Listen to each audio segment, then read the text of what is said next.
Buenas tardes, saludo a todas las personas que están aquí presentes en este seminario, que agradecemos al doctor y profesor de esta facultad, Mario Coriolano, por haber realizado, que va a consistir de 3 clases desde la perspectiva de género y justicia restaurativa, juvenil, y hoy contamos con la presencia de un brillante jurista en materia de derecho penal, con lo cual queremos decirle que nos honra su presencia en nuestra facultad, el doctor Alberto Binder, que ha planteado diversas alternativas y novedosas, digamos, respecto de lo que es el derecho penal y el proceso penal con relación a los cambios y avances que debe tener en el marco del siglo XXI.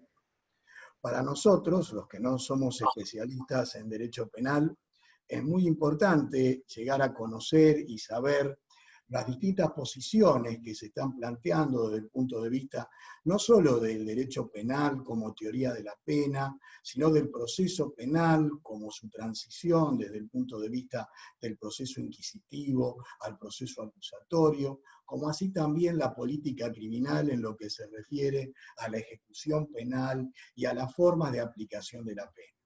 En este sentido, las teorías restaurativas, las teorías composicionales, aquellas que tienen en cuenta elementos diferentes, que aparecen como un proceso que no solo tiene por objetivo la aplicación de un daño a la persona, me refiero por parte del Estado en lo que hace a la privación de la libertad, sino además la necesidad de recomponer el tejido social de alguna manera con la existencia de compensaciones, creo que genera un atractivo para todos, no solo para los especialistas en derecho penal, sino para nosotros, en el caso del derecho constitucional, para los que están activos en el derecho administrativo y también para el proceso civil.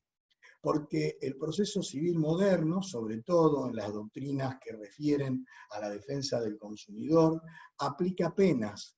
Y como aplica penas en el caso de los daños punitivos, específicamente con el objetivo de que esas conductas, sobre todo que aquellos que tienen una posición dominante, no vuelvan a repetirlas, creo que nos encontramos ante una instancia que implica la necesidad de abordar estos nuevos conceptos y no quedarnos en lo que es la tradición del prevencionismo, el retributismo, el abolicionismo, es decir, doctrinas que son muy importantes, que han hecho una historia muy importante en el marco de la dogmática penal, pero creo que hoy requieren de otro abordaje las situaciones, sobre todo de países como el nuestro, que se encuentran en una marginalidad muy fuerte por parte de la distribución de la riqueza y la pobreza.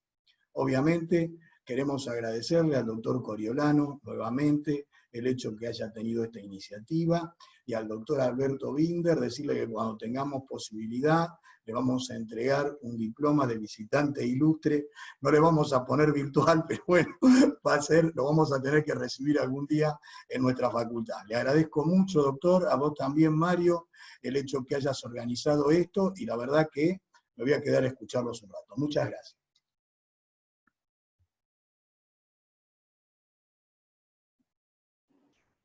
Señor decano, profesor Binder, muchísimas gracias a los dos y a todos los presentes que han respondido a esta convocatoria. La verdad que es una alegría muy grande. Miguel, gracias por acompañarnos en esta apertura y vamos a disfrutar mucho de Alberto, que tanto nos viene enseñando en los últimos 20 y pico de años, digamos, ¿no? Yo conocí a Alberto en 1997, cuando fue convocado para la capacitación de un código que ya estaba sancionado en la provincia de Buenos Aires, para acompañar desde la capacitación un proceso de cambio en términos de proceso penal, y desde ahí hasta el día de hoy nunca he perdido contacto, hemos trabajado en muchos países, en muchas provincias, y Alberto tiene una profundidad y además una capacidad de innovación. Hoy nos va a compartir sus reflexiones sobre un tema que están en el 4º tomo de su nueva obra, y que realmente es un lujo para nosotros abrir este seminario que el lunes por medio, hasta fin de año, nos va a permitir tener una agenda con expositores que nos ayuden a repensar la justicia penal.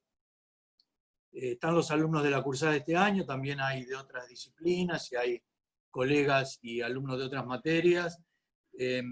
Para darle un marco muy breve al seminario, antes de pasar a Alberto Binder, que está allá en Esquel en medio de la nieve, pero se te ve bien, Alberto, así que no, la nieve no ha entrado a tu casa. Pensar la justicia penal hace que confluyan distintos niveles, dimensiones, que necesitamos de construir para volver a construirla y lograr algunos cambios imprescindibles, yo diría urgentes, ¿no? En la provincia de Buenos Aires estamos con un hacinamiento carcelario histórico, en un contexto de tortura sistemática y de hacinamiento del cual la justicia penal no solo no es ajena, sino que basta leer con detenimiento el artículo 18 de la Constitución Nacional para entender la responsabilidad de los jueces que autoricen o consienten el encierro en estas jaulas inhumanas. Y este seminario pretende, les decía, deconstruir para poder pensar la justicia penal en términos culturales, qué valores y principios cada uno de los modelos, que como vos decías, Miguel, estos títulos de inquisitivo, acusatorio, autoritario, democrático, con distintas perspectivas, nosotros le damos un enfoque de derechos humanos que nos permite recorrer un camino en lo cultural, pero también en un nivel de políticas públicas involucradas, tanto la política criminal, la política de persecución, de enjuiciamiento, las políticas de defensa, ¿no? La profunda crisis que tiene nuestro modelo de defensa pública en la provincia de Buenos Aires y que Alberto también conoce muy bien, la política carcelaria, y un conjunto de políticas públicas como un segundo nivel que se coimplica con el cultural, políticas públicas, y en tercer lugar las instituciones involucradas, tanto lo policial, los fiscales, las distintas judicaturas, la defensa pública o privada, la institución penitenciaria, el patronato de liberados, para marcar un tercer nivel, un cuarto nivel en lo normativo, en lo que a veces se pone demasiado el foco y que no es para descuidar, pero tampoco todo empieza y termina en lo normativo, y un quinto nivel que son las prácticas de cada una de estas instituciones, según las leyes, que a veces se cumplen muy poco. Perdón que lo hice largo, Alberto, pero estos 5 niveles para entrar a pensar tu propuesta de la teoría del proceso composicional en un seminario que va a tener perspectiva de género en todos los temas, por eso que invitamos también a una participación activa en el chat a través de comentarios o preguntas que iremos acercándole a cada uno de los expositores. La próxima clase va a estar a cargo de Ileana Arduino, Política Criminal y Agenda Feminista. La tercera clase a cargo de Raúl Calvo Soler acerca de la justicia restaurativa juvenil y lo que él pidió titular como un diálogo de sordos. Así que 3 expositores de lujo para 3 temas que son centrales.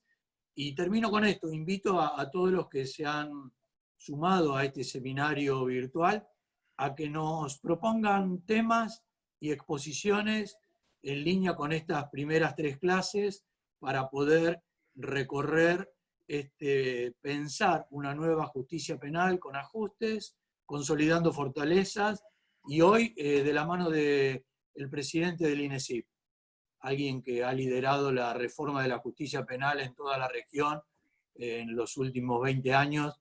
Así que, Alberto, ahí desde Esquel y en un envidiable paraíso sin COVID-19, te escuchamos con mucha alegría, gracias por el esfuerzo y todo tuyo.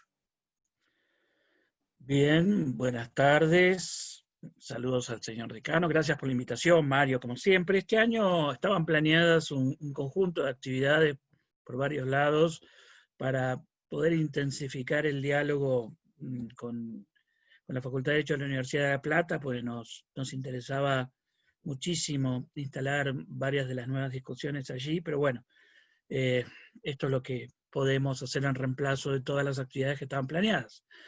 Pero sí, una alegría que me inviten, una alegría de poder compartir con ustedes esta tarde.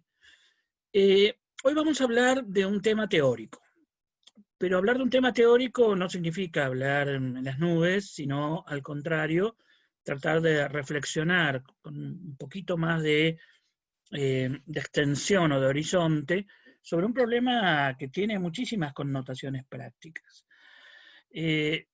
Pero que esas connotaciones prácticas también tienen que ver con ciertos obstáculos conceptuales que nos hemos puesto que nos impiden desarrollar luego acciones más concretas.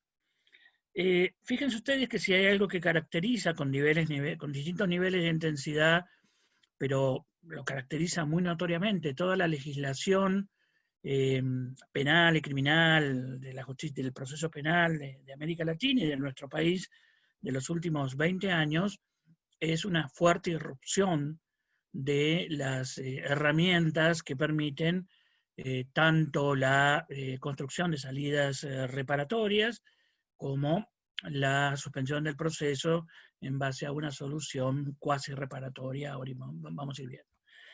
Pero esta enorme cantidad de herramientas que existen no se condicen con una práctica tan intensa del sistema, que prefiere seguir apegado a un inexistente principio, porque no es algo que se ha alegado alguna vez, un inexistente principio de obligación de perseguir todos los delitos supuestamente hasta el final, y cuando uno lo confronta con los datos reales del sistema, se convierte ya ni siquiera en una farsa, en una burla, porque los números no dan para eso, y termina convirtiendo a la justicia penal, ya de por sí un segmento del sistema de siempre dificultosa legitimación, en una actividad cruel e inútil. Es decir, crueldad e inutilidad que vayan juntas ya debería ser un buen llamado de atención para que tenemos que hacer acciones que no pueden ser acciones de pequeños cambios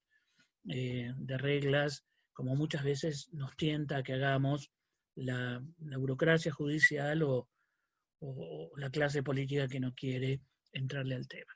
Entonces, frente a esta realidad de un uso endeble de todas estas salidas, una mala conceptualización, una falta de planificación sobre el uso de todo este mundo de salidas alternativas, que ya no las debemos llamar así, de reparaciones o de suspensión a prueba, a mí me parece que tenemos que dar un paso, o siempre me ha parecido que había que dar un paso también en la conceptualización, porque seguimos hablando del proceso penal como si fuera básicamente las reglas del proceso de conocimiento, del juicio de conocimiento, que es decir, el conjunto del sistema de garantías cuando se va a aplicar una pena, cosa que me parece muy bien y dedicarse mucho tiempo a ello, pero que no es aplicable a volúmenes muy altos de casos que tienen que transitar por otro carril.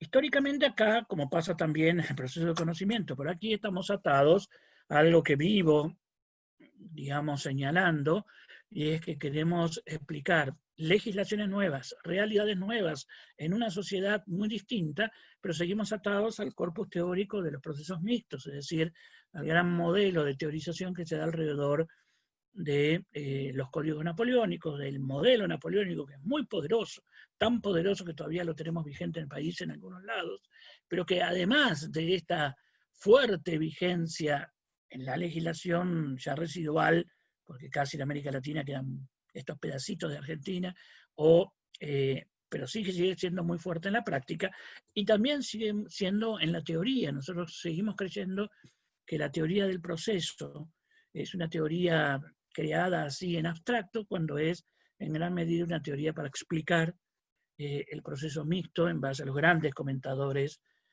franceses como Faustinelli, Garreau, Lacellier, Ortolan, todos autores que hoy día a la mayoría de ustedes les parecerán ignotos, pero se leían intensamente en el siglo XIX, intensamente son leídos por la literatura alemana que la transforma y la germaniza, y luego intensamente es leída por los académicos italianos que la difunden y la convierten en el corpus teórico con la fuerza que nosotros hoy sostenemos. Por lo tanto, la idea fundamental sobre la que quiero discutir es que tenemos que romper con ese corpus teórico y pensar la posibilidad de prácticas composicionales, después vamos a ir hablando un poco más qué es eso, sobre bases teóricas nuevas. Para poder hacer este trabajo de teorización, tenemos que trabajar sobre tres grandes conceptos o núcleos conceptuales, o tres grandes problemas que tienen que ser vistos de una manera nueva. Aquí hay que romper con esto que viene del corpus teórico napoleónico, que es algo que todo alumno, no sé por qué lo tiene en la cabeza, y todos lo tenemos en la cabeza, que dice, de todo delito nacen dos acciones, una para la aplicación de la pena y otra para la reparación civil, que es el modo como resolvió el problema el sistema napoleónico con bastante, digamos, innovación respecto de lo que se venía haciendo en los siglos anteriores. Así que esto no es que sea una larguísima tradición, sino que es una decisión que se toma en determinado momento para un determinado tipo de Estado, y a nosotros nos parece que es una idea general que no se puede revertir ni está atado a ningún momento histórico. Entonces, las bases de una teorización sobre el proceso composicional tienen tres grandes núcleos problemáticos, conceptuales, sobre los que hay que trabajar, que son víctima, daño y compensación. Y fíjense que esta tríada es muy clara, es decir, tendríamos que ponerle el ofensor, pero el ofensor tiene otro tipo de reflexión que no es alterada por la idea del, en principio no es alterada por la idea del proceso composicional, o ahí hay que afinar un poco más las cosas, pero estas tres, que son las tres que nos abren las puertas al proceso composicional, son víctima, daño y el sistema de compensaciones. Empecemos por el tema de la víctima, y voy a ser breve esto porque lo he insistido mucho en otros lados, que están inclusive en la red, en la web. A mí me llamó la atención, trabajando sobre estos temas, que en la mayoría de las investigaciones sobre la víctima hasta muy reciente tiempo eran investigaciones que tendrían a cargarle las tintas a las víctimas, no a pensar en sus intereses. Es decir, la naciente victimología que se da, la naciente victimología que se da a mediados del siglo XX, que está tratando de hacer un reflejo entre los problemas de la criminología con la victimología, más bien elabora tipologías de víctima que en el fondo están pensando cómo la víctima colabora con la realización del delito, ya sea porque es más débil, ya sea por esto, por lo otro, por su posición social, por sus costumbres, pero de alguna manera no está pensando en los intereses victimizados, sino en la víctima como un sujeto de una interacción social que habría que estudiarla bajo un montón de categorías que tienen siempre un sabor exculpante, o por lo menos de no reconocimiento de los intereses.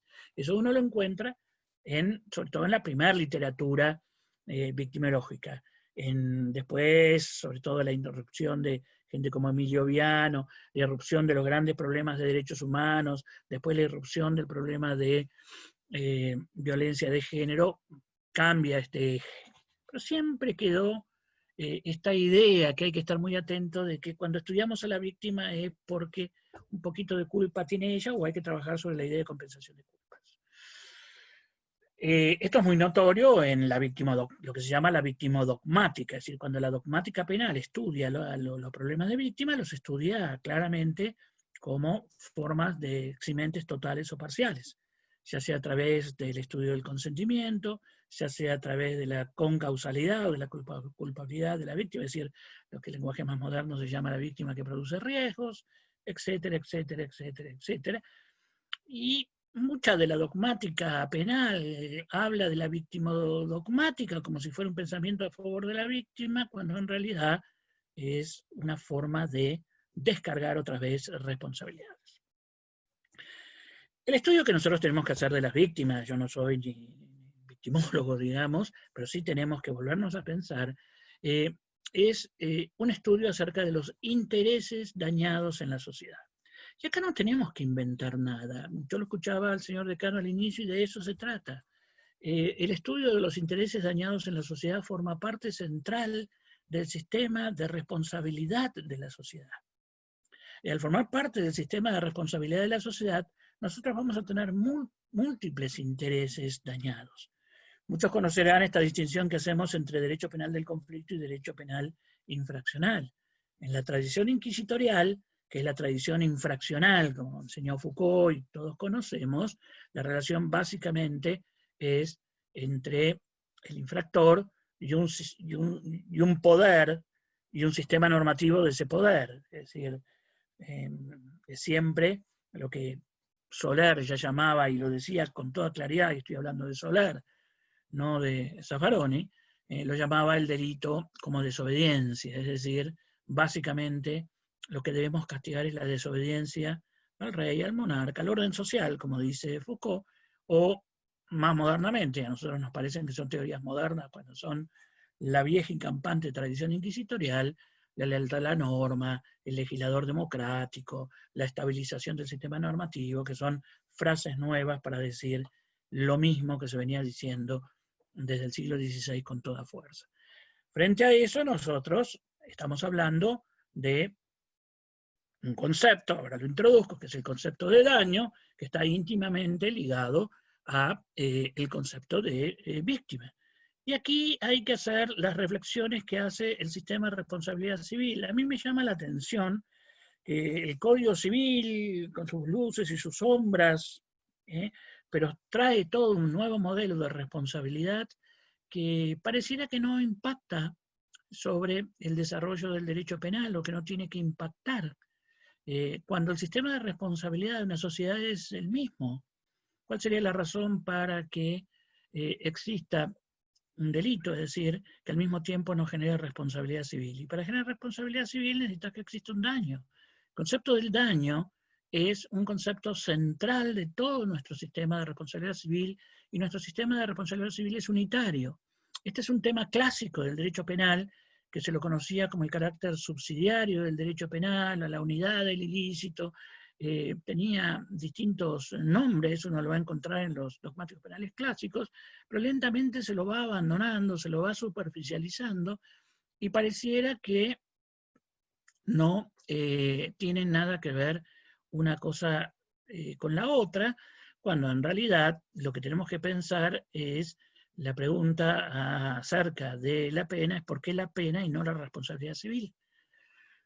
Ahora me voy a meter un poquito en el tema de las teorías de la pena y sus problemas, pero la pregunta está más formulada. La pregunta nunca es ¿por qué la pena de prisión?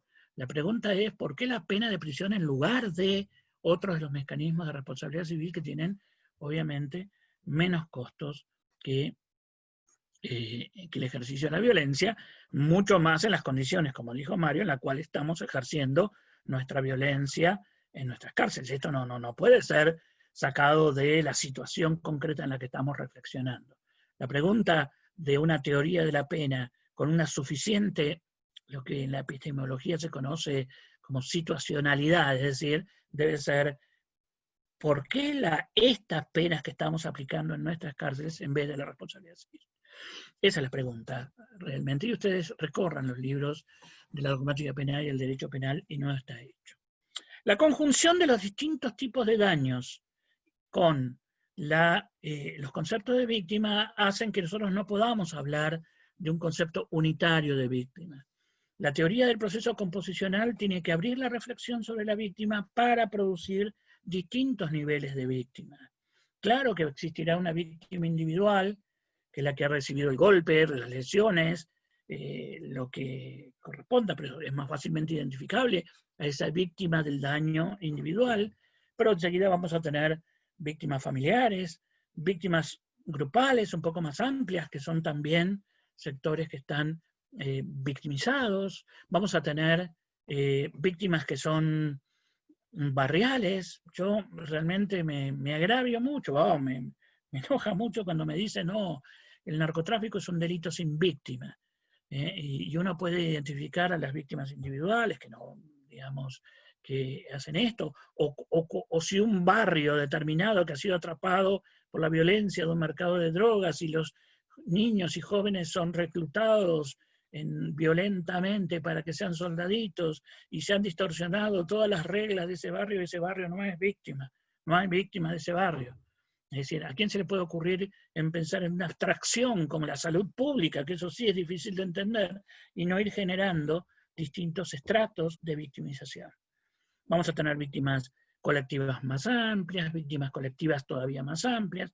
Vamos a tener los casos en los cuales entendemos que el conjunto de una provincia está victimizado, o el conjunto de la sociedad argentina está victimizado, y hay ciertos casos en que decimos, esto lastima la totalidad de la humanidad, y es lo que constituye lo que llamamos delitos de lesa humanidad, es decir, la humanidad se siente dañada por este tipo de delitos, como genocidio, delitos de lesa humanidad, desapariciones, etc.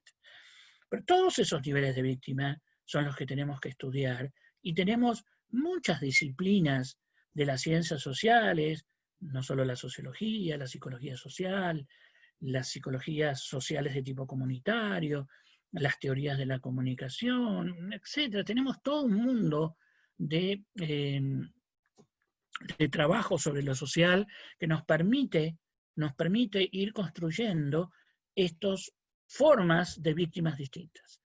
Ahora, ¿por qué es necesario abrir esta reflexión sobre los determinados tipos de víctimas? Porque la clave, y esto va a ser clave en el funcionamiento de la justicia penal, tiene que ver con dos elementos que están claramente señalados hoy por la reflexión de las acciones de clase. Es decir, la homogeneidad de los intereses dentro de los distintos niveles de víctima y la capacidad de gestión de esos intereses dentro de los distintos niveles de víctima. Con esto vamos a tener que posiblemente una misma acción, como la que ponía el caso del narcotráfico, o como pasa hoy día con muchas agresiones sexuales, agreden a la víctima individual, agreden a ciertos colectivos más chicos, y también agreden a colectivos más grandes. Y mientras, en primer lugar, esos intereses pueden ser homogéneos, y va a generarse una cantidad de mecanismos para gestionar esos intereses de un modo homogéneo, y otras veces no van a ser homogéneos, y por lo tanto hay que tener una regla o un conjunto de reglas para descubrir, cuando los intereses no son homogéneos, cuál es el interés preponderante. Toda esta teorización sobre formas de daño con formas de intereses es lo que hacen hacer una batería de discusión teórica sobre la víctima que es totalmente distinta a esta dualidad entre víctima individual y la sociedad en abstracto o la sociedad en general. Aquí se abre, a mi juicio, un diálogo con muchos y otros disciplinas de lo social. El derecho le cuesta superar su mirada egocéntrica, donde cree que puede crear categorías jurídicas que rompan totalmente con el tejido de las categorías sociales. Eso es un error muy denunciado por muchas teorías del derecho, pero que permanentemente caemos en él. Más bien yo tendría el principio distinto. Es difícil que la teoría jurídica pueda inventar una categoría que no al mismo tiempo no esté imbricada con otras categorías sociales de uso en la convivencia social, si se quiere, en la lucha de los intereses de los mismos grupos sociales. Entonces, categorías de víctimas, categorías de intereses, y esto ya nos va a marcar toda una determinada mirada que es propia del derecho penal del conflicto, que tenemos que dar el salto y no creer que cuando estamos mirando derecho penal del conflicto estamos hablando solamente de la víctima individual. Porque que existan infracciones sin víctima es no un sinsentido, es una visión políticamente incorrecta, porque eso significa que la infracción ofende al Estado o ofende al rey, al monarca, a los poderosos. Y ahí es donde empezamos a hablar de otro derecho penal. Insisto, lean a Soler, que lo decía con toda claridad, o a Jiménez Azúa, para ver que son reflexiones de los años 50, no de ahora. De la mano de esto está la tercera categoría que yo creo que hay que trabajar de un modo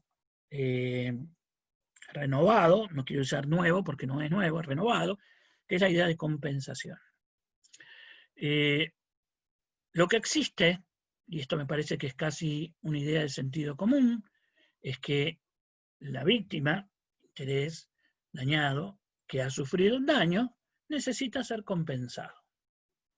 La idea de compensación es una idea muchísimo más amplia que las que utiliza las tradicionales teorías de la pena, ahora veremos esto, y que además es una teoría general, tiene que ver con la teoría general de la responsabilidad civil y penal. Lo que existe es un sistema general de compensaciones cuyo objetivo final es que seamos ciudadanos responsables, es decir, que tratemos de evitar daños, evitar dañar al otro. Atrás de esto está el principio, no está el principio obedece a la autoridad, sino está el principio totalmente contrario, que es no le hagas daño a los otros. La regla de oro de esa forma de convivencia y ese tipo inclusive de moral es no causes daño, y si causas daño, sé responsable, compensa a quien le causas daño. Ustedes me dirán, la pena no compensa, y eso no es cierto. La pena tiene siempre que cumplir una función de compensación. Y acá hay que distinguir tres categorías que están siempre mezcladas. Una es la compensación, otra es la retribución y otra es la reparación. Ustedes me dirán, ¿la pena de prisión repara? No, la pena de prisión no repara. ¿Puede compensar? Sí, claro que puede compensar. Si a mí me matan un ser querido, posiblemente no exista ninguna forma de reparación de eso. Uno podrá decir, bueno, extrememos la forma de reparación y me acerco. En eso no. Ahora, sí existen muchas formas de compensación. Puede haber formas de compensación que llamamos reparatorias y otras formas de compensación que no son reparatorias, pero no es cierto que no compensan. Si a mí me matan a un ser querido y encima tengo que agregarle la impunidad de aquel que lo mató cuando podemos comprobar que lo hizo, no creo que nadie me pueda decir que en ese caso el dolor de la víctima no aumenta. O sea, el dolor de, vuelvo a decir, cuando hablamos la palabra víctima, tratemos de superar mentalmente la idea de víctima individual. Si este barrio que está alterado y con violencia por la violencia que ejercen los dueños del mercado de drogas en ese barrio, ven que ellos gozan de protección e impunidad, no me dirán ustedes que no aumentan el daño y el dolor de ese daño, es decir, aumenta la gravedad del interés dañado, y que si uno logra desbaratar y logra acabar con la impunidad de quienes manejan ese mercado, esa víctima, ese barrio no va a haber, en cierto modo, compensado parte de su daño. Entonces, la idea de un sistema general de compensaciones es clave. Dentro de este sistema general de compensaciones vamos a tener algunas que son, que las llamamos reparatorias, cuya idea general, en esto hay que trabajar mucho también, es que tienen muchísima más capacidad de acallar el conflicto, o de la idea de acabar con el conflicto se da en algunos casos, en otros lados no es cierto, pero sí es cierto que yo puedo dejar en el conflicto, aún dejándolo latente o dejándolo existente, lo dejo en un nivel tal que ya entran a funcionar otras formas de gestión de conflictos, y por lo tanto puedo decir que lo he solucionado en términos generales. Y vamos a tener otras compensaciones que no son reparatorias, porque no puedo aplicarle la idea de solución del conflicto, sigo aplicándole la idea de compensación, pero ese conflicto me lo redefinen y lo reinstalan en la vida social bajo otras condiciones que en términos generales siempre vamos a discutir alrededor de esto, las consideramos más admisibles o con mayor nivel de compensación. Yo insisto, y posiblemente algunos ya me han escuchado sobre este tema, pero me parece que tenemos que rescatar esta discusión. Ustedes saben que desde que en 1870 Garófalo escribe un libro sobre la indemnización a las víctimas del delito, se convierte en un tema central de la naciente política criminal o de la criminología de esa época. Tenemos que separar, acá hay que hacer una lectura menos arquetípica de la criminología positivista. Se instala la idea clara de que si la pena pura y dura, esta que no es reparatoria, no tiene altísimos componentes compensatorios, carecía de sentido, inclusive como herramienta, uso el lenguaje que usaban los autores de aquella época, como herramienta de defensa social. Hoy nosotros diríamos, técnicamente, deja de cumplir funciones político-criminales aquella pena que no tiene una clara, que no instala claramente, que no asume claramente una dimensión de compensatorio de algunos de los niveles de víctima. Eso lo decía Garófalo. Ferri lo toma de un modo muy fuerte. No se olviden que Ferri tiene sobre todo el primer Ferri es socialista, tiene una visión también de construir una sociedad más justa. Y esa discusión es una discusión muy intensa en nuestro país. Es una discusión que gira muy fuertemente alrededor de la aprobación del Código Penal de 1921, que establecía en el artículo 29 la obligación en todo caso, de hacer coincidir, inclusive de oficio, decía el proyecto de 1921, de oficio, siempre el juez tenía que acompañar la pena con medidas reparatorias. Si ustedes leen Moreno, van a encontrar esa discusión claramente, como se da en la legislatura.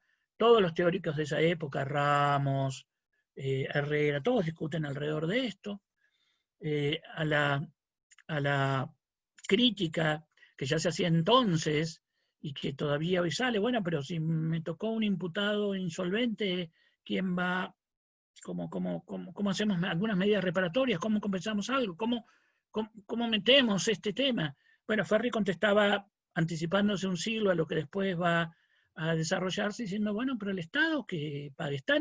Es tan nocivo una pena que no tiene sentido de compensación para la víctima, que el Estado se preocupe en estos casos de completar la pena en términos compensatorios. Eso lo decía Ferri, eso era lo que nutría la discusión de la Comisión de Diputados. En la Comisión de Diputados de 1921 los diputados insisten mucho a esto. Algunos jueces de la capital, González Roura y otros, se le van al humo diciendo que esto iba a ser mucho trabajo para los jueces, y los diputados lo resisten en términos de debate político criminal. Va al Senado, en el Senado se modifica parcialmente la norma porque se le introdujo un podrá. Y ese podrá, que es como queda el artículo 29 del Código Penal, se convierte luego, por derivaciones burocráticas, en que se podrá si se ejerce la acción civil. Había un cierto problema constitucional en darle esta obligación a los jueces, o por lo menos se lo exageró el problema constitucional, pero había un cierto problema constitucional. Soler, en 1940, Vélez Mariconda y Soler en 1940 se dan cuenta de este problema, y si bien Soler y Vélez Mariconda dicen, bueno, pero están avanzando sobre las autonomías provinciales para organizar su justicia, ellos lo resuelven de una manera bastante creativa, que es generando lo que se llama la delegación obligatoria o la asunción de oficio del ejercicio de la acción civil en parte del Ministerio Público, y eso provocaba que se salvaba esta dinámica del ejercicio de la acción civil, influencia del corpus teórico francés, que en Vélez Mariconda de Soler es muy fuerte, porque ellos están poniendo el sistema mixto, pero al mismo tiempo, y Soler lo dice con todas las letras, pero bueno, pero la decisión del Código Penal fue irse hacia un modelo compensatorio integral, y por lo tanto, de esta manera, podemos conjugar las dos cosas. Esto después se va perdiendo,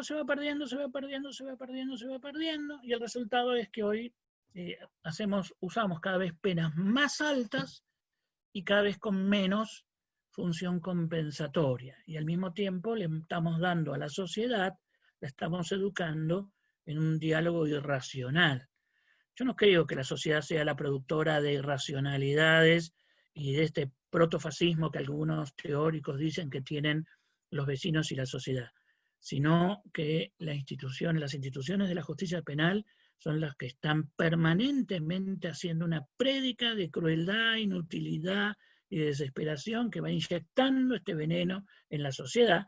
Y luego, claro, los medios de comunicación hacen negocio de esto y de muchas otras males sociales, pero son las prácticas de la justicia penal los que inyectan esta forma, insisto, cruel y tonta, inútil, y van degradando a nuestra sociedad. Aquello que fue pensado históricamente para ser, esta es la razón por la cual tenemos tanta administración de justicia, para ser una escuela de civismo, digamos, se va convirtiendo en una escuela de crueldad, de charrutina, de tontería, de pura maldad.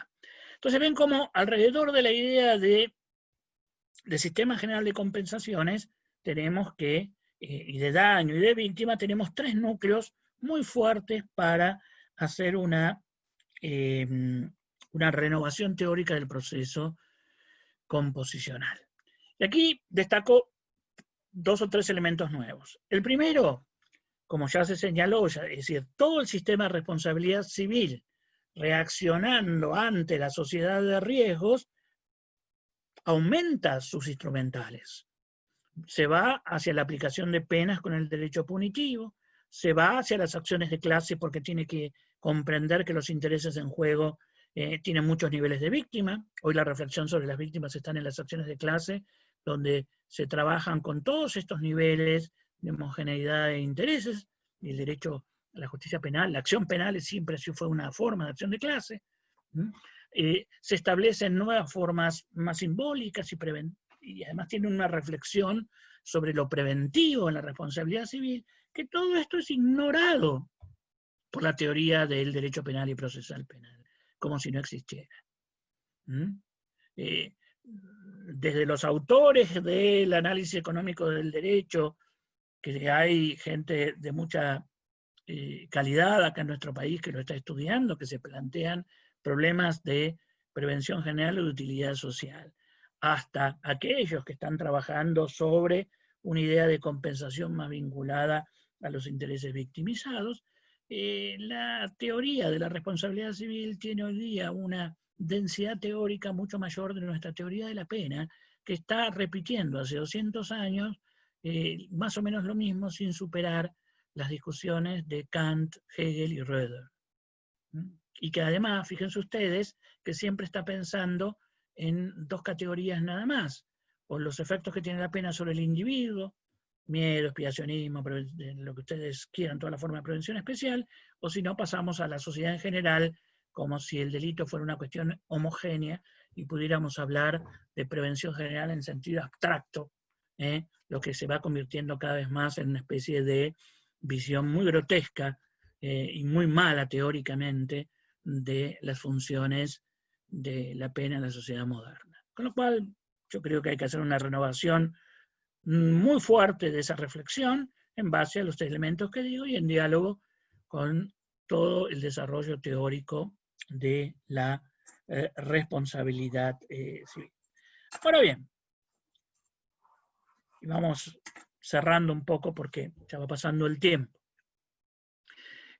Todo esto, al mismo tiempo, la apertura de todo esto, tenemos que hacerle un aditamento, que es si uno sigue la historia de lo que en principio ya estamos hablando de mediados del siglo XIX, no estamos hablando de ideas, último se llamaba, el problema de las penas cortas de duración, a lo que después va a ser el desarrollo de las distintas alternativas hasta llegar a las reglas de Tokio y su inclusión masiva en nuestro país, no tanto en el Código Penal, porque siempre han quedado ahí medio a mitad de camino, pero hoy día todo lo que son las las llamadas penas alternativas, las penas de corta duración, que tienen una vocación compensatoria de tipo reparatorio, se acercan más a eso. Es cierto que hay una zona gris, pero bueno, estudiaremos y iremos reduciendo la zona gris como ocurre en todas las teorías desde las ciencias duras y mucho más en las ciencias sociales, pero que tienen claramente una vocación más fuertemente compensatoria y reparatoria concreta. Todo ese mundo está ampliamente receptado en las reglas de la suspensión a prueba, con al mismo tiempo, en tanto la suspensión a prueba me permite trabajar sobre consentimientos, etcétera, y sobre el modelo, la dinámica compensatoria del proceso, pueden haber inclusive reglas que no formen parte del catálogo tradicional. El nivel de subutilización que hay en nuestro país de estas reglas es enorme. Pero el nivel de teorización también. Hemos estado discutiendo décadas sobre tonterías acerca de las visiones amplias o más restringidas de utilización de la probation, de la suspensión a prueba, o si la suspensión a prueba se puede pedir de aquí o se puede pedir de allá, y es realmente escasísima la producción teórica que tenemos acerca del impacto que tiene esta enorme cantidad de materiales que tenemos respecto de los fenómenos sociales o los fenómenos criminales que tenemos que resolver. Entonces, aquí tenemos también un aditamento de reflexión que es central dentro del proceso composicional, que no entra solamente en una versión tradicional de la reparación, porque también la idea de reparación es una idea muy amplia. La idea de reparación puede tener muchísimos componentes. Por ejemplo, el reconocimiento del hecho, o el que la víctima pueda contar su historia, son elementos reparatorios centrales, que los hemos aprendido en los delitos de lesa humanidad, pero no sé por qué no deberían existir con más razón en todos los otros delitos, que es más fácil construir soluciones de este tipo. Ven entonces que ahí tenemos también un núcleo muy importante, sobre el cual nos está llamando, acá va a ver Raúl Calvo Soler, va a hablar sobre la justicia restaurativa. La justicia restaurativa no es la aplicación de reparaciones en el proceso penal con el principio de oportunidad. Si uno lee a Howard Sarr o lee a Braithwaite, los grandes teóricos de la justicia restaurativa, lo que están diciendo es justamente algo parecido a lo que estoy diciendo yo. ¡Hey! Cambiemos de mirada sobre el funcionamiento de esto, porque esto no le está haciendo bien a nadie, a ninguno de los segmentos, ni a la víctima individual, ni a la víctima colectiva, ni a las comunidades, y finalmente siempre sale todo el mundo dañado de la actuación de la justicia penal, y esto es el gran test, porque si del 100% de los casos siempre dejo dañado a alguien, dejo dañado al imputado que le han mandado a cualquier, esto como se decían, a lugares que no pasan ya el más mínimo test de dignidad humana. Si a la víctima le dejo daño a todo el mundo, y no es que estamos produciendo esto porque finalmente logramos una, no sé, ilusoria ratificación y fortaleza en nuestro sistema normativo. Entonces, alguien tiene que parar la pelota y decirlo como nos decían Sarr y nos decían Braithwaite: hey, no estamos haciendo nada positivo. Y no es que no se pueda hacer nada positivo. En esto no es que tengamos que caer en una especie de idea abstracta de deslegitimación que nos deja sin la posibilidad de actuar en el día concreto, en el hoy que tenemos que resolver. Se pueden hacer 1000 cosas, y con esto ni la idea de legitimación o deslegitimación del derecho penal termina siendo de muchísima menos importancia frente a las prácticas concretas y cotidianas que podemos hacer de un abolicionismo bien entendido en el sentido de Nils Christie, es decir, de pasar la mayor cantidad de casos posibles a otro sistema de resolución de conflictos. Vemos pues que es como estos problemas conceptuales que estoy diciendo, que forman parte de esta teoría del proceso composicional, que no hay que darle tampoco tanta entidad ni pretende fundar nada, sino que trata de poner orden y llamar la atención de que nos estamos olvidando o perdiendo viejas discusiones teóricas o discusiones teóricas muy modernas que están pasando al lado nuestro, para tratar de adaptar nuestro sistema de respuestas y de responsabilidad a la sociedad actual. Todo esto debe impactar en prácticas de planificación. Hoy, por ejemplo, ahora en la pandemia, cuando se trataron infructuosamente de hacer prácticas de descongestión de la cárcel basadas en mínimos principios humanitarios, cosa que tampoco se puede hacer claramente, hoy tenemos que volver a poner en la discusión algo que también es una discusión del siglo XIX, que nuestra Constitución lo tiene, que paradójicamente la legislación alemana también lo tiene, pero que otra vez, la dogmática penal no es que yo me ensañe en eso, pero tiene muchos efectos nocivos en la conformación de nuestro conceptualismo, que en la universidad es teóricamente interesante, pero luego nutre al peor de los formalismos burocráticos en la justicia. Ese es el problema. Porque lo que parece entretenido en el seminario se convierte en un párrafo sin sentido en la burocracia de todos los días. Entonces, la discusión que tenemos que volver a poner es la diferenciación entre delitos y crímenes. ¿Por qué esta diferenciación es importante? Bueno, porque la diferenciación entre crímenes y delitos, y acá dejo expresamente por un lado el tema de las faltas, que también es parte de esto, la diferenciación crímenes, delitos y faltas, que es una discusión que está muy fuertemente en las bases del desarrollo de nuestro derecho penal moderno, pero que se pierde porque básicamente tiene que ver con sus impactos procesales y sus impactos de política criminal. Cuando nuestra Constitución Nacional, que sí hace esta distinción y establece que los jurados tienen que obligatoriamente juzgar los crímenes, al mismo tiempo está diciendo, bueno, hay que inventar otro sistema para los delitos, porque esto es obligatorio por jurados. Y ahí hay una clara distinción acerca de las reglas político-criminales, también va a tener un impacto distinto en la regla de garantía y también en la organización concreta del proceso. Los delitos, lo que antes se llamaba correccional, pero vieron que esta diferenciación fue desapareciendo. El sistema mixto lo mantiene, porque el sistema mixto era también jurado para los crímenes, el juez correccional para los delitos, el juez de policía para las faltas. Eso no lo podemos hoy pensar así, pero sí tenemos jurados para los crímenes, y el mundo de los delitos es el mundo donde debería primar el proceso composicional. Un proceso composicional que me va a empujar a construir soluciones de este tipo, que no son soluciones débiles.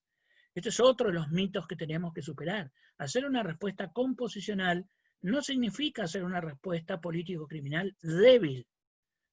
Para eso también vamos a tener que tener en cuenta las condiciones de producción de esas medidas composicionales o cuasi composicionales, como la suspensión a prueba, publicidad, oralidad, espectacularidad político-criminal, no la de los medios, que es otra discusión que podemos dar. Pero ese es el mundo de los delitos. Y nosotros tenemos que empujar claramente a todo este tipo de soluciones y dejar el juicio.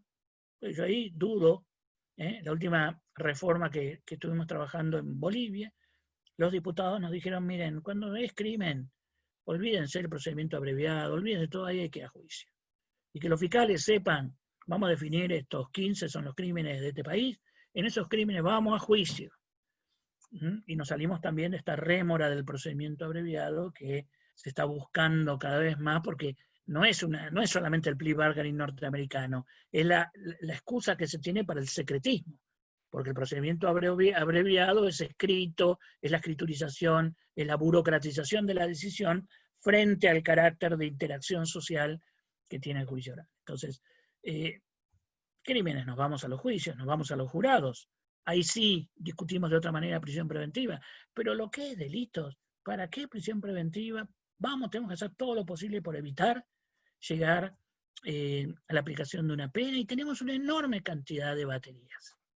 Esto significa planificar, esto significa modificar a las organizaciones para que puedan hacerlo, esto significa generar los suficientes modelos de supervisión, control y romper de una vez por todas con las lógicas de los patronatos y cosas que están ahí que son también del siglo XIX, y generar todo un mundo alrededor de las respuestas de este tipo para innumerable cantidad de casos que nos permita tener una política mucho más estricta, tal como nos pide la Constitución respecto de la cárcel, y aumentar los bienes sociales. Aumentar los bienes sociales, aumentar el nivel de compensación. Bueno, no quiero extenderme más porque todo esto es nada más que las bases de lo que yo llamo una teoría del proceso composicional, que nos tiene que hacer superar esta idea de que lo que estamos hablando es de salidas alternativas, de una especie de medida que tiene que ver con la descongestión, cuando acá estamos en el centro de donde se juega posiblemente la eficacia político-criminal y donde el proyecto general de economía de la violencia que está atrás de la prohibición de la autotutela se fortalece mucho más. Bueno, muchas gracias. Gracias a vos, Alberto. Bueno, hay una participación muy amplia acá en Zoom, como en Facebook, centenares de personas y muchas preguntas. Yo, si te parece, lo que voy a hacer es a leer de a 4, de a 5, para que vos las vayas comentando o respondiendo como te sientas más cómodo. Las agrupé un poco y ahí van. ¿Estás de acuerdo? Estás muteado. No se escucha. Alberto. Digo que tratar de que sean 1 o 2, no 4 o 5, pero no me las voy a acordar. Pero bueno, vamos adelante. No, voy de a 1 o de a 2. Una es en torno a casos de violencia de género, y la persona que María Luz Álvarez pregunta, sabiendo que la Corte en el fallo Góngora lo ha denegado y los tribunales de instancia inferior sí lo han permitido, ¿qué deberíamos tener en cuenta? ¿Cuál es su parecer para indicarnos en esta postura? Y la segunda es que piden si podés repetir los autores que mencionaste de justicia restaurativa como clásicos o como recomendaciones que diste para leer, si podés repetir los nombres. Vamos con esas dos primeras, si querés. Bueno, en cuanto al primer tema, es hoy una de las áreas de mayor discusión. No le voy a sacar el tema a Iliana, que creo que viene en las próximas semanas. Sí. Ella va a poder discutir esto ampliamente y tenemos muchas ideas en común, porque digamos, ellos trabajan mucho y cada tanto me invitan a participar a sus seminarios. Está presente ahora, Iliana. Ah, sí, bueno. Bueno, está bien, no sabía que estaba presente, pero bueno, coincido. El punto está que ella lo va a poder desarrollar más fuertemente. Góngora es el mayor canto a la hipocresía judicial que uno ha visto, porque esto no se utilizó para primero que tiene una lectura muy banal de las obligaciones del Estado de proteger a la víctima, que es de lo que se trata. En segundo lugar, es una lectura totalmente paternalista, y en ese sentido patriarcal, de creer que la víctima no puede ser gestora y no tiene ideas acerca de lo que le conviene, de su evaluación de riesgo. No, es un fallo que tenemos que olvidarlo, y yo creo que tuvo primacía, porque con otros fallos más interesantes de la Corte nadie siquiera se entera que existen. Este le permitió a muchísimos ministerios públicos de provincias esconder los temas bajo la alfombra y no hacer nada, ni chicha ni limonada, ni condenar, ni tener el esfuerzo de construir soluciones difíciles. Acá no es que ahora diga uno, todos los casos de violencia de género tienen que ir a soluciones composicionales. Nadie está diciendo, además la solución composicional son soluciones bien complejas y pueden ser muy duras. Es decir, lo que estamos diciendo es el interés de la víctima prima. El Ministerio Público tiene que hacer un esfuerzo muy grande en esta comunidad de víctimas, donde puede estar la víctima personal, puede estar su familia, que a veces tiene menores, puede estar los colectivos de víctimas que están peleando en ese barrio, puede estar todo el colectivo de mujeres. Es decir, que los fiscales hagan un esfuerzo por gestionar la homogeneidad de esos intereses de tal manera que nadie se vaya perdiendo. Pero Góngora sirvió para que no hicieran esto. Y finalmente, bueno, tendremos algunos casos donde habrá que optar, y hay un principio de que la voz de la víctima siempre debe estar presente. La voz de la víctima de los distintos niveles. Entonces, pero esta es la complejidad. Góngora fue un fallo de avestrucesco, digamos, permitió esconder la cabeza y no hacer nada. Entonces, eso es lo que opino de este tema. Abramos a la complejidad y a la dificultad y tomémonos en serio proteger a los casos de violencia de género, porque es uno de los graves problemas, sino el más grave problema social que tenemos en nuestro país, posiblemente después de la marginación y la pobreza, que están vinculados. El otro era, no, la justicia restaurativa, hay muchísimos autores, y otra vez también, ahí lo van a tener acá a Calvo Soler, que es un especialista en este tema, si bien está trabajando más sobre el tema juvenil, pero lo tenés a Howard Sarr, que es quien diseñó también el modelo de justicia juvenil de Nueva Zelanda, que está basado en los principios de la justicia restaurativa, y a Braithwaite, que no me acuerdo el nombre bueno, pero lo deben conocer ahí. Después lo pasamos. Es otro de los teóricos que está muy traducido al español y que tiene ya una visión que excede, más completa. Duff y otros también van a tomar todo esto, pero ojo con la justicia restaurativa, de no creer que ahora, sobre la base de los principios de la justicia restaurativa, vamos a poder organizar toda la justicia penal, porque la justicia restaurativa le plantea un estándar muy alto de dificultad a la justicia penal. De los 4 modelos de mediación que hay, la mediación arbitraje, la mediación facilitadora, la mediación transformadora, y luego, que no es una forma de mediación, sino que es otra cosa, la justicia restaurativa, todo eso lo tenemos que meter en una política muy compleja y planificada de resolución de conflictos. En muchas legislaciones, no es el caso de la provincia de Buenos Aires, pero sí lo tenemos en Nuevo Código Federal, Río Negro, Chubut y otros, Tucumán. El principio de solución del conflicto es un principio general de todo el proceso, pero parece que nuestro nivel de teorización sobre eso es todavía muy pobre. Sigamos. Sí, acá está agregando Ileana algún comentario en línea con lo que estás diciendo. No solo su merecido, se llama el libro de Braithwaite. Bueno, ahí tienen. Pero lo buscan, lo van a encontrar en internet porque son clásicos. Y lo puse ahí en el chat. Traducidos al español y los pueden estudiar. Sí, Alberto, bueno. Ahí pregunta un psicólogo, Julián Sebastián, que trabaja en un CPA, y ¿qué es un CPA? Nos dice, el Centro de Prevención de Adicciones era en su momento, ahora el nombre mantuvo la sigla, pero es Centro de Políticas de Asistencia, es del ámbito de la salud mental. Son centros que están en muchos municipios de la provincia. Julián Sebastián nos dice que están impulsando, junto a la Justicia de Paz, la conformación de dispositivos para hombres que han ejercido violencia de género intrafamiliar, dispositivos de hombres violentos. Me consta porque hemos armado un movimiento para diseminar este tipo de respuesta, sobre todo en la Justicia de Paz, para tratar también a los hombres violentos, ya sea en el ámbito del derecho penal o a aquellos que todavía no han ingresado al ámbito de la justicia penal, pero ha habido violencia ya en tribunales de familia o en justicia de paz. Yo, esta pregunta que él hace de cómo pensás para diseminar esto, porque hay muchas resistencias para la aplicación. Yo complemento esta pregunta, Alberto, en lo siguiente.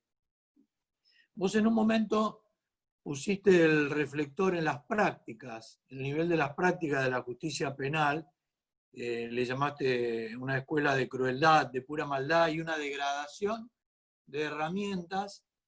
Entonces, con este marco teórico que hay que desde la universidad sostener y repensar, ¿cómo vos que has trabajado mucho en reformas judiciales y sabés las resistencias que hay a este tipo de cambios, cómo lograr destrabar prácticas punitivistas de la justicia penal acorraladas por las presiones mediáticas de un sector de la sociedad, que la justicia mediática, y un sector de la política impulsora de la demagogia punitiva utilizan. Entonces, hay un sector de la justicia que estaría dispuesta a empezar a caminar un nuevo terreno de prácticas que se nutra de este pensamiento teórico. Pero, ¿cuál sería un punto de palanca para torcerle el brazo a esas resistencias y que estas propuestas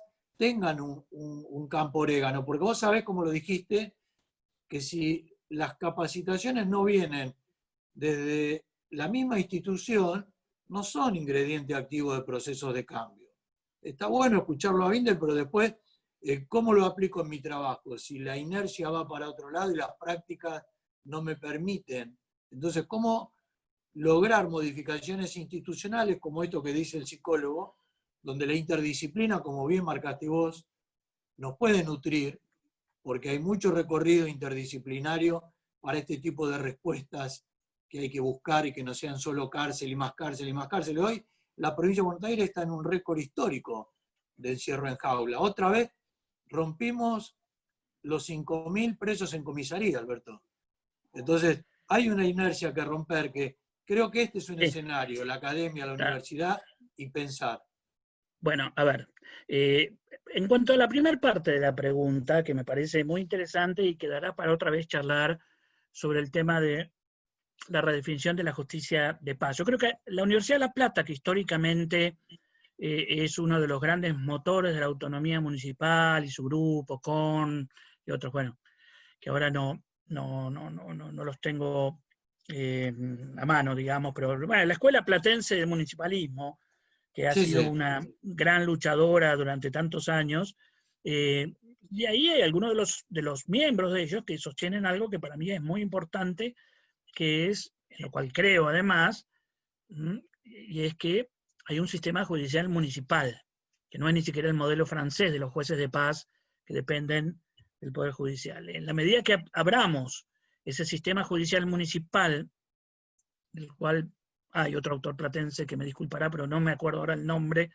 porque no tenía en mente que íbamos a hablar de este tema, en la medida que abramos todo eso y podamos redefinir el modelo de falta y el modelo contravencional, se nos abren muchas de estas soluciones en un plano mucho más anticipado y preventivo. Pero todavía tenemos que trabajar mucho para que dentro del concepto de autonomía municipal, que recién se define en el 94, y la Corte va dando un paso para adelante, un paso para atrás, pero ya hoy día, para mí forma parte de los 4 órdenes judiciales que tiene el país: el federal, el provincial o estadual, el municipal y el indígena, que son las 4 órdenes judiciales que tenemos en nuestro país. Bueno, el municipal está todavía en pañales y eso nos va a permitir una apertura a muchos de estos casos y poder alivianar a la justicia penal a que se ocupe de los crímenes. En cuanto al otro, no hay una fórmula única. Sí hay algunas cosas que sabemos. Lo primero es que salirse del optimismo, lo que llamamos el optimismo pedagógico, es decir, que porque vamos a hacer innumerable cantidad de cursos se van a cambiar las prácticas de la gente. Esto no digo que no haya que hacer cursos, pero muchas veces es la herramienta más costosa y menos efectiva. Uno tiene que trabajar sobre ciertos cambios organizacionales que provoquen prácticas, ciertas reingenierías territoriales, ciertas reingenierías espaciales de edificios, mucho sobre la capacidad de conducción de los liderazgos del Ministerio Público. El Ministerio Público en nuestro país tiene una crisis de liderazgo muy notoria, que hay que ponerla sobre el tapete. Bueno, hay muchas medidas que se pueden hacer que permiten probar. Y tenemos muchos ejemplos de que los cambios se producen. Pero hay que trabajar sobre todo estos al mismo tiempo y además de un modo tenaz, porque uno ve que se hace una cosita, después no se hace, se escriben papers y eso no se ejecutan. Hay que trabajar tenazmente y el Estado es muy poco tenaz. Y las instituciones judiciales no utilizan recursos para esto. No hay un adecuado gobierno judicial, no hay una adecuada producción de conocimiento al interior de los poderes judiciales o de los ministerios públicos, con lo cual luego se convierte en una tarea en la cual poca gente está trabajando. Entonces sí hay que hacer un replanteo general de todas esas cosas, pero es posible. Sigamos. Una más y ya empezamos a cerrar. En esto que dijiste, lo del replanteo, ahí te leo la pregunta. En esto del replanteo general y en los términos que vos lo planteás, ¿cuáles serían los escenarios de acumulación de voluntades y fuerza para poder impulsarlo y sostenerlo? Porque a veces es en el Ejecutivo, a veces en el Legislativo, a veces hay un escenario judicial. Vos llevas más de 20 años, en algunos escenarios han confluido voluntades. Vos la provincia de Buenos Aires hoy la tenés más o menos con el pulso. ¿Cuál sería un lugar para articular pensamientos y acciones para disparar un proceso de cambio y sostenerlo? Y después te leo la pregunta. Son preguntas muy difíciles, porque son preguntas de estrategia. La Sí. experiencia es que la gente que está vinculada al sistema judicial por sí misma no lidera cambios. La expectativa que tenemos es que se sumen a liderazgos que se generan afuera. Liderazgos que se generan en grupos, en elites, y que luego en determinado momento impactan sobre el Poder Ejecutivo, y el Poder Ejecutivo logra que la justicia penal o sectores de la justicia penal se sumen a esto, otros se hagan los muertitos y otros se opongan. Ese es el escenario real que uno ha vivido toda la vida, pero con ese escenario hemos podido hacer muchos cambios. No es una época en las cuales no se han hecho muchos cambios. No es que estamos trancados en décadas y décadas y décadas de falta de cambio. Vos mirá la provincia de Buenos Aires. La provincia de Buenos Aires ha tenido innumerable cantidad de cambios. Lo que hay que hacer atrás de esto es una adecuada politización de los distintos sectores y tratar de mantener tenazmente las alianzas. Yo en eso no soy pesimista. No, lo sé, Alberto, por eso te lo pregunto, pero vos fíjate cómo terminaron las jaulas. Están que explotan. Sí. Entonces, este camino que desde lo académico vos estás marcando es un camino a recorrer. Tenemos que ver cómo... A ver, pero el otro día discutíamos sobre eso, discutíamos sobre esa variable que es una variable de muchísima importancia, pero no es la única. Es de muchísima importancia, no me hagan ahora decir que no, porque sería irracional que diga que no es una de las variables principales, si querés la principal, pero no la única. Pero bueno, pero hemos tenido... esto, el otro día estábamos hablando con el Comité contra la Tortura contra esto, y yo creo que las estrategias, tenemos que torcer las estrategias porque le hemos pedido al Ejecutivo, le hemos pedido a los organismos de control externo que hicieran algo, y finalmente los que mandan a la cárcel son los jueces. Entonces hoy día hay que hacer una estrategia muy intensa respecto al Poder Judicial. El único caso de juicio político que hay en nuestra Constitución es el de mandar a una persona a una cárcel o a una comisaría tal como están mandando en la mayoría de nuestras provincias. Es el único caso. Ahora bien, hemos aceptado, yo no me hago cargo de eso porque no me ha aceptado nada, pero se acepta críticamente que un juez que ha tenido aplicando la ley, saca a alguien afuera y después tiene la mala suerte de que manda algo, o lo ha hecho de un modo tan lejos del sentido común que uno dice, bueno, podés construir la misma solución con un poquito más de precaución.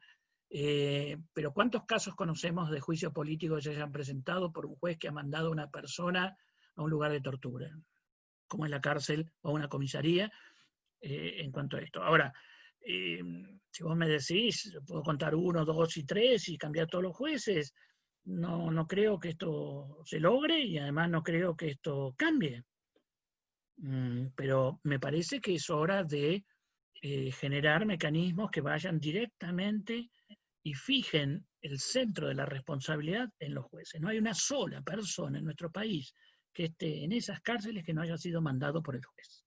Y si los jueces le tienen miedo a los medios de comunicación, hay un montón de otras profesiones dignas con las cuales uno se puede ganar la vida. Yo creo que también hemos sido absolutamente condescendientes con los jueces que hacen ese tipo de cosas. Ministros de la Corte que estuvieron sentados años arriba de una alcaidía inmunda en el Palacio de Justicia, a unos pocos metros, o que se desentendieron de la ejecución del caso Berbisky, y muchos otros. Entonces, bueno, ahora, magia no hay. pero magia no hay. En cualquiera de los programas, de los otros problemas políticos y sociales pasa lo mismo. Es decir, no sé qué otra respuesta te puedo dar más que más que ir generando planes y planes y planes. Pero en mi opinión, la estrategia ahora ya no es al Ejecutivo, sino es directamente a los jueces y a los fiscales. A lo que siempre decimos. Un fiscal tiene que decir al juez claramente a dónde quiere que se mande esa persona. Es muy concreto esto. Y el juez tiene que asegurarse que esa persona va a ocupar un espacio que cumple con los requisitos constitucionales. Es muy difícil de entender esto. Y si no, le tiene que decir el juez, le tiene que decir al fiscal, vaya y consiga ese otro lugar. No lo tengo. Bueno, cambie el pedido o consiga el lugar. No hay vuelta. No, a ver, ¿esto lo entiende cualquier persona o no? Y mira, está el chat hirviendo, apoyando tu idea. El tema dale. es poder concretarla e ir en ese camino. Bueno, hay que concretarla mediante muchos mecanismos, porque también hemos caído en la trampa de estrategias judiciales, de jueces que mantienen su prestigio en otros ámbitos, en universidades y en otros lados, y después a la mañana mandan a la gente a otros lugares. Entonces, también hay que generar una política. Por eso te digo, el otro día, cansado ya de, y vos conocés bien las historias, ya una vez que apostaste a ver Vizqui, al fallo de habeas corpus, de esto, lo otro, Comité contra la Tortura, Procuración Penitenciaria, viste, ya a esta altura del partido hemos ensayado las otras, la creación de la justicia de ejecución, hemos ensayado las otras cosas. Yo creo que hay que diferenciar, hay que hacer también un trabajo teórico, como el que estoy proponiendo, para diferenciar sobre estas cosas. Ahora, y sobre todo después de la actitud que tomó el Poder Judicial durante la pandemia, cuando salgamos de la pandemia hay que poner todos los cañones a los jueces, en mi opinión y estrategia, a los jueces, que son los responsables de esto, y no es casualidad que la Constitución, porque yo siempre insisto, el otro día insistí en esto, fíjense que la cláusula constitucional dice que hará responsable al juez que manda a una persona en las condiciones de distintas del 18, pero usa una frase que dice bajo pretexto o sobretexto, bajo pretexto de prudencia. No tengo acá la Constitución. De precaución. De precaución. ¿Ve? Entonces quiere decir que los constituyentes ya conocían esta historia de los jueces que se hacen los prudentes y dicen, no, el Ejecutivo. No, ya conocía esta historia. Si no, no usa esa frase en ningún otro lugar de la Constitución. A quienes bajo, bueno, pretexto de precaución los mandaran. No. Ese es el cambio de estrategia que propongo para cuando salgamos de la pandemia. Después definiremos cuáles son las letras chicas de esto. Pero creo que el Poder Ejecutivo estaría contento de liberarse de gente, y bueno, y la clase política que diga lo que quiera, pues si queremos tener jueces independientes, que empiecen por serlo, por este tema, que es un buen tema para ser juez independiente. Y si no, bueno, veremos. Mira, antes de leerte la última, aprovecho para... Yo tengo tiempo, así que si tiene alguno otro por ahí, podemos un ratito más, que son preguntas divertidas. Genial. En relación al tema de los jueces, hemos presentado en la Corte Federal, ahí te lo cuento como presidente del INESIP, presentamos un recurso de queja contra el rechazo del federal, contra la Corte Provincial que desconfiguró el habeas corpus colectivo, y estamos pidiendo, así como lo hizo la Corte Nacional en el Berbisky en el 2005, que llamen a una audiencia pública. Así que sería muy bueno si INESIP acompaña con un amicus pidiendo que la Corte Nacional nuevamente se meta. Bueno, pero volvamos al proceso composicional, no me lleven a la cárcel. Otro día, si quieren, estuve dando charlas sobre esto, así que deben estar en YouTube. Ok. Pero esto era para pedirte el amicus, Alberto. Ahí va la... Eso hay organismos, hay comisiones, hay una vía institucional. No lo resuelvo yo, digamos. Bueno, te lo digo como presidente de INESIP. Ahora mando un mail formal al INESIP. Sí. Hay una pregunta de Carlos. Dice, hay un libro interesante que plantea una serie de discriminaciones en la implementación de la justicia, el color de la justicia, el cual advierte sobre la implementación de políticas discriminatorias en el juzgamiento de causas vinculadas a drogas en Estados Unidos y en la legislación de las mismas en dicho país. Acá en Argentina creo que se da lo mismo. Y pregunta, ¿cómo se podría aplicar la justicia restaurativa o composicional en casos como el de droga? Ya que poco dinero va a la recuperación del adicto y tenemos un sistema lleno de casos de mulas, gente de bajos recursos, mujeres en situación de vulnerabilidad, gente excluida de toda posibilidad laboral y muchas otras víctimas de la pobreza. Bueno, se puede aplicar claramente, habrá ahí que hacer interpretaciones creativas. No se olviden que hoy día el proceso composicional ya no se regula por el Código Penal, sino por los códigos procesales, con lo cual las reglas de aplicación de la suspensión a prueba han sido modificadas por las legislaciones procesales, pero que eso tampoco ha tenido impacto en la doctrina todavía. Ahí van a cambiar las provincias que tengan narcomenudeo y aquellas que no. El Código Federal también permite hoy día hacer un montón de cosas, pero si hay un campo donde el proceso composicional se tiene que aplicar enormemente, es en el caso de los casos que está señalando la pregunta. Adictos que en realidad venden, pero que son más víctimas que cosa, y mulas que son segmentos muy bajos del sistema. Esos no son los crímenes de narcotráfico. Pero si todavía, ahora, ustedes saben la historia, esto se puede hacer, podemos diseñar políticas, serían totalmente racionales, no esta cosa que están haciendo de que ni siquiera toman a Arriola es el fallo de la Corte en serio, sino que lo meten al caso, después que lo meten, después lo sacan, después hacen un sobreseimiento en vez de juntarse con la policía y hacer protocolos claros o prácticas claras de qué es lo que está permitido, no está permitido.